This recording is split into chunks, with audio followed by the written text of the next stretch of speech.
Tony, thank you very much for being here today and being part of this. Could we start by you just telling us your full name and what branch of service you were in and when you served?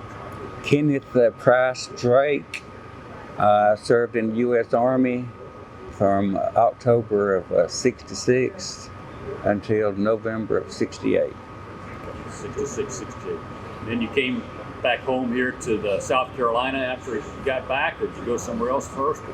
I was in the hospital about 5 months, 5 months in the hospital. before I got to come back. Where were you in the hospital?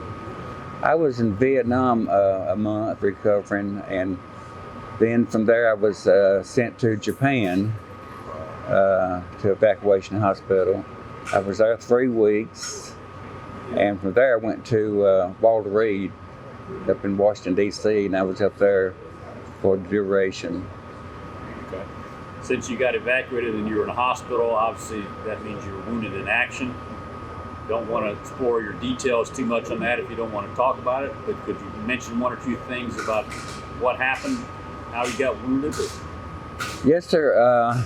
I was hit with shrapnel in my upper left arm, and it went through, all the way through, cut the main artery under my arm, and then into my chest.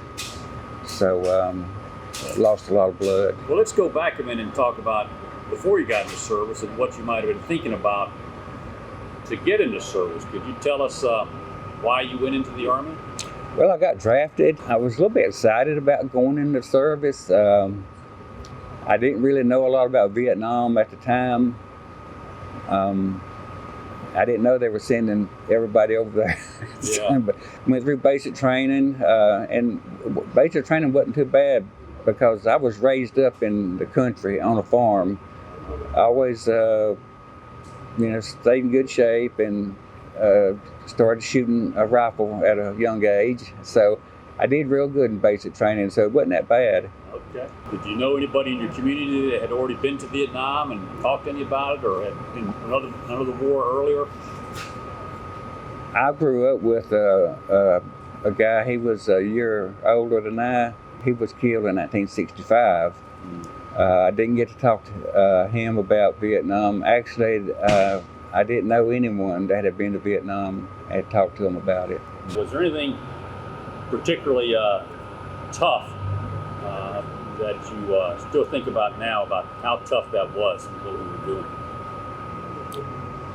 I guess one of the toughest things, I was in artillery, a gunner on a 105, and I guess the toughest thing was making sure your gun was accurate, your settings were just right, because just one little notch would take you off quite a few hundred yards. And always concerned about injuring some of our own or killing some of our own troops. So that was one of my biggest concerns. That was tough, yeah. Speaking of that, in artillery, when you talk about the importance of precision, one of the things I was always impressed about in the military is how good a lot of the training was. You regularly go to school, you got a lot of good trainers. Do you feel like you got a lot of good training? Were you impressed by the educational system in the Army? I got good training, and also in Vietnam I was fortunate enough to have the sergeant that was over our unit. He taught me a lot, just talking to him, so that helped a lot also. Speaking of that sergeant, it kind of leads me to my next question. I was wondering if there's anybody in particular that you remember very well from your time in the military that really meant a lot to you and helped you a lot.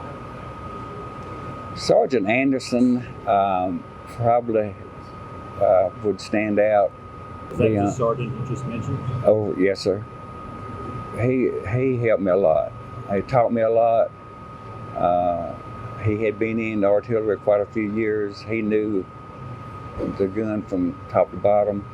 But he taught me a lot as far as maintenance. Some things I didn't learn during training, but he would take time just to sit down and just tell me things. Of course, I asked him a lot of questions. Yeah, us have a lot of friends that we know from our time in service, and we kind of stick together many times with our fellow veterans as a brotherhood. I know you do that with some of the groups you're involved in. Why do you think that is? Why do you think we keep getting together with other veterans and stuff? I think you come to the point where you have brotherhood in service, not only in service, but the veterans that are out of service. It's just like a brotherhood. You all have something in common, and you all have something in common to talk about. Probably true for all branches of service, right? I mean, I know we joke with the Marines, we joke with the other ones, but we consider them all brothers, don't we? Exactly. Regardless of branch of service, it doesn't matter. I appreciate all their service. Absolutely, absolutely. What about later on in life? You know, of course, we think back on our military time. Would you say there was anything in particular that experiences in the military that helped you a lot later in life? Yes, sir. Quite a few things. One was responsibility that you're taught in the military. Of course, discipline, good manners, I guess. And I guess that goes back to discipline that you learn. But just things like that really helped me doing your best at what you're doing. Yeah. You know, some people think the military world is so different from the civilian world, and it is, that nothing from that world can really be used in our world as civilians, but that's really not true, is it? Oh no, it's not true at all. What you learn in the military can be carried over into civilian life. Once a lot of people do nowadays, you look at law enforcement, different areas, and a lot of big companies now, they're wanting ex-military people. Right. Because of the training they get now, the technology they have. Right. They're reliable, maybe, and they're right, reliable. A young person today that might be considering going in the military and ask you, you know, do you think it's a good idea? Do you think it's a bad idea? What would you tell somebody like that? I tell them the same thing I tell them now. It's good to go in service, regardless of what branch of service you go into. You learn not only discipline and responsibility, very good opportunities for education, careers, and just so many things that the military has to offer now. Yeah, absolutely. There's a lot of different specialties and things that you can Correct. train and get skilled in. Let's go back a little bit to when you're wounded, if I can, for a moment. So was that just a fire mission operation where the enemy got too close and got you guys with mortars, or what happened there? We were supporting an infantry unit. We got mortared, and normally if we could hear the mortars coming in, but during our fire mission we didn't hear the mortars coming in, so of course we were out exposed. When I got wounded, I just felt something burning in my left arm. Then I was just covered in blood. The sad part about all that is a friend of mine that was standing next to me, he got hit in the head and he was killed instantly. So that's something that's always on your mind a lot. He was married with 2 children. He was married with 2 children? He was. That's tough. Well, you said that you had an artery that was severed. The main artery underneath my arm, right. It was severed, and So that's very dangerous. I mean, you're lucky you're here then too, right? I am. I thank the Lord. It was just gushing blood with every heartbeat, and the medic finally got it slowed way down. And but I was determined I was going to not pass out, because I knew I had a chance if I stayed awake. And once I made it through that. How did your family hear about you being wounded? By 2 military personnel came out and told my father. They came to your father's house? Yes, sir. But they knew you were alive at that point still? Yes, sir. So he didn't, okay.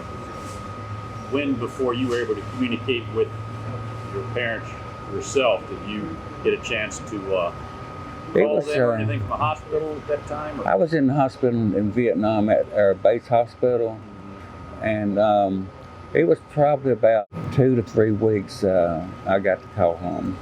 You still keep up with any of your unit members, your battle buddies from those days at all? Anybody you still have a connection with? I do not. I don't have any contact with them. It's hard from this distance. It's hard to keep up because actually a lot of them back then we didn't know their first names. We just went by our last names, and we didn't really know a lot. Maybe where they were from, what state, but no details. But even though you don't know what state and you don't necessarily remember the name, there's something about remembering them very well that you still do. And even if one of them would walk in the door here today, I think you'd still feel like he was your brother, wouldn't you? Absolutely. You don't forget their faces. It's just like yesterday. I still remember their faces. Brothers eternal. Exactly. Brothers Yes, for sir. life. Yeah. And also the guys that served at a later period, like you and I are different ages, served at different times. We still consider ourselves brothers, don't we? We do. I have family that's been in military. I have a grandson in service now. He's been to Iraq. So it's always good to see him. And I'm sure you're proud of them, huh? I am very proud of them. You think that they went into service to some extent, at least because they considered you a model and you had gone into service? Maybe. I don't know. Possibly, but I appreciate their service. We all do. Well, Ken, thank you so much. I think it's been a great interview. I appreciate you being part of our program and effort here. Yes, sir. Well, thank you.